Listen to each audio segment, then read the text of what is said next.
Seperti yang gue bahas di video ya, gue bilang kenapa nggak satu frame berpelukan, nggak jadi kayak lu mengakui anak ini hanya karena keterpaksaan atau keterdesakan saja.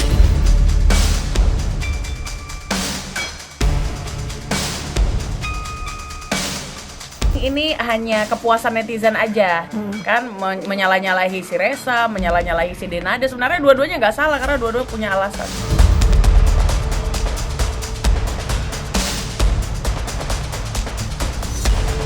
Kalau itu udah nggak benar, kalau itu pasti ditunggangi sudah. Karena kita ingat aja, yang pertama dia cuma minta pengakuan saja, tidak minta apapun. Nah itu dibuktikan aja gitu loh. Nggak perlu minta-minta uang lah. Kalau misalnya dia mau minta uang, bener itu kata adeknya.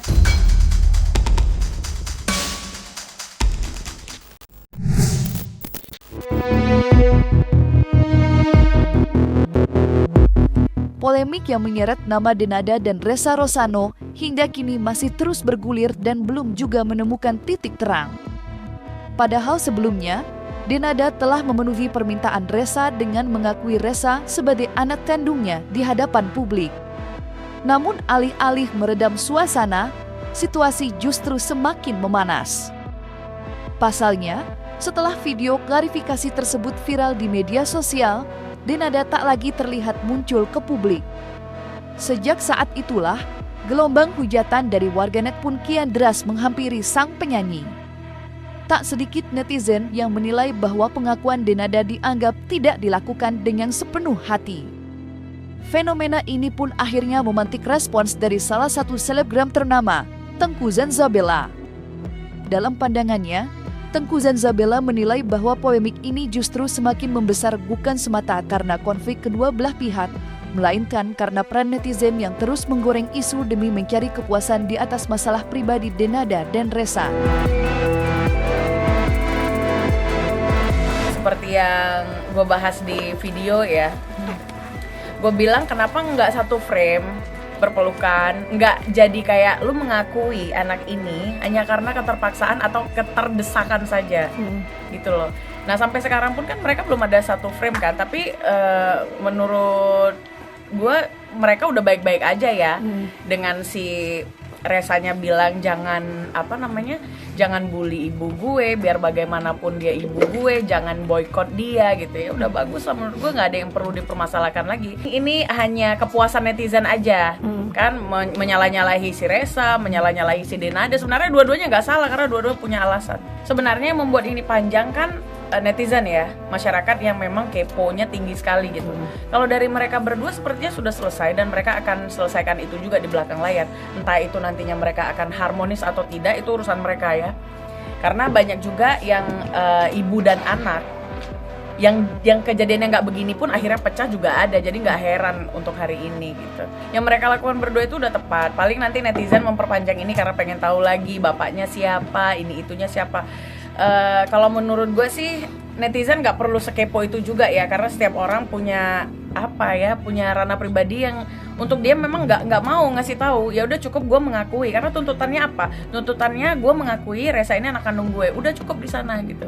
Nggak usah diperpanjang lagi dengan cari tahu bapaknya siapa, nggak penting juga buat kita.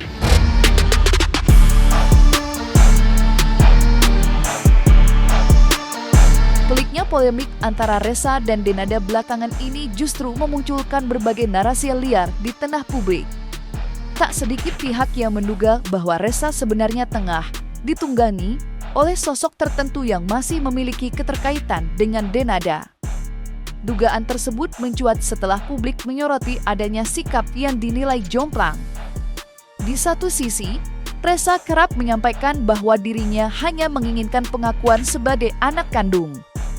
Namun di sisi lain, melalui kuasa hukumnya, pihak Resa belum lama ini justru melayangkan gugatan ganti rugi kepada Denada dengan nilai fantastis, yakni sebesar 7 miliar rupiah. Langkah hukum tersebut sontak mengundang tanda tanya besar.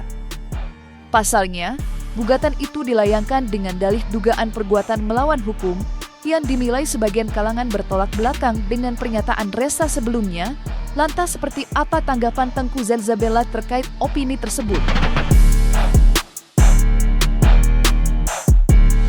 anak ini pasti ada orang yang pengen dia tahu siapa ibu kandungnya itu dulu ya. Dan pastinya dia juga mau sebenarnya. Nah, kalau kemudian diboncengi atau ditunggangi kasus ini oleh orang-orang yang memang punya sentimen pribadi dengan ibunya Denada atau dengan Denadanya sendiri, itu mungkin saja. Karena kan ini baru terkuak setelah ibunya meninggal. Jadi kayak isu-isu di luar sana, mungkin mau warisannya karena ada cekcok tentang warisan dulunya, ya bisa saja terjadi. Gitu. Jadi jangankan orang tua angkatnya yang mengasuh dia ya, orang yang sekarang memberi dia job saja itu patut hati-hati loh. Itu bisa ditunggangi untuk kepentingan mereka. Pasti kita pengen tekan ekspresi. Mengedepankan estetika. Jelas tadi mendengar kan. Kalau itu udah nggak benar, kalau itu pasti ditunggangi sudah. Karena kita ingat aja, yang pertama dia cuma minta pengakuan saja, tidak minta apapun. Nah itu dibuktikan aja gitu loh. Nggak perlu minta uang lah. Kalau misalnya dia mau minta uang, benar itu kata adeknya. Harusnya bapaknya juga tanggung jawab kan. Akhirnya panjang nih cerita. Ya udahlah, buat Resa juga udahlah, selesai, lu udah diakuin, nggak usah lagi ngomong uang gitu loh. Karena nanti hati-hati loh, simpati masyarakat akan berbalik loh. Kalau mengulik masa lalu, rasanya dunia artis atau selebriti ini memang biasa di dunia yang seperti itu. Tapi kita nggak bisa juga langsung bilang kalau Denada ini pergaulan bebas. Bisa aja ada pernikahan yang kemudian disembunyiin gitu. Nanti kan lama-lama terkuak kan. Mungkin nanti bisa kita lihat lagi lah perkembangannya.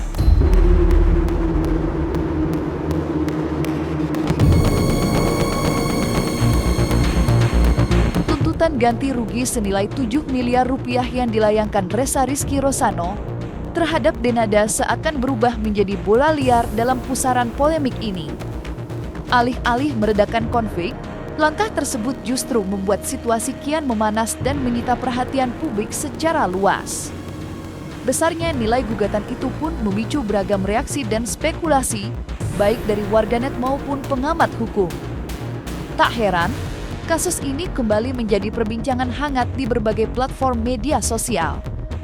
Di tengah riuhnya sorokan tersebut, reaksi juga datang dari sosok pakar hukum, Maksi Karepu. Pandangan hukum yang disampaikannya pun dinilai memberikan sudut pandang baru terhadap polemik yang tengah bergulir. Lalu seperti apa jawaban Maksi Karepu dalam menyikapi tuntutan ganti rugi senilai 7 miliar yang diajukan oleh Resa?